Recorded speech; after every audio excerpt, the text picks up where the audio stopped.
আমরা এমন এক মূর্খ জাতি যেখানে একজন গ্র্যাজুয়েট কমপ্লিট করা ব্যক্তি একজন ম্যাট্রিক ফেল করা ব্যক্তিকে ভোট দেয় শুধুমাত্র চাকরি পাওয়ার লোভে। আমরা এতটাই মূর্খ জাতি, সারা জীবন বইতে পড়ে এসেছি যে অন্যায় করে আর যে অন্যায় সয় দুজনেই সমান অপরাধী, তবুও আমরা শুধুমাত্র চাকরির লোভে কোনো রকম প্রতিবাদ না করে ঘুষ দেওয়ার মতো অপকর্ম করতে পিছপা হই না।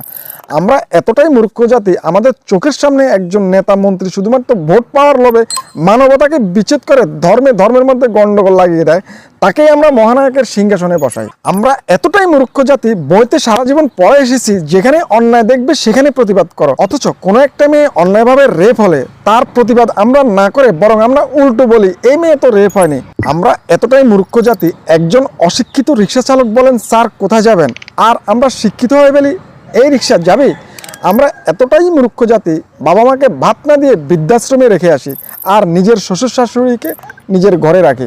আমরা এতটাই মূর্খ জাতি, নিজের বোনকে মাল বললে প্রতিবাদ করি কিন্তু অন্যের বোনকে আমরা নিজেরাই মাল বলি। আমরা এতটাই মূর্খ জাতি, আমরা স্পষ্ট বুঝতে পারছি একজন সাংবাদিক পক্ষপাত করে নিউজ করছে, তবুও আমরা তাকে লাইক শেয়ার এবং ফলো দিয়ে রাখছি। আমরা এতটাই মূর্খ জাতি, নিজের শ্বশুর শাশুড়িকে 12 মাস জ্বালা যন্ত্রণা দিয়ে তাদেরকে ভাত দেয় না, অথচ নিজের ভাইয়ের বউ নিজের বাবা মাকে ভাত না দিলে আমরা তার প্রতিবাদ করি। আমরা এতটাই মূর্খ জাতি যে রাস্তা ভাঙা, ড্রেন বন্ধ, বিদ্যুৎ না থাকলে আমরা প্রতিনিয়ত সোশ্যাল মিডিয়া স্ট্যাটাস দেই, অথচ ভোটের সময় সেই একই ব্যক্তিকে ভোট দিয়ে আবার জিতাই।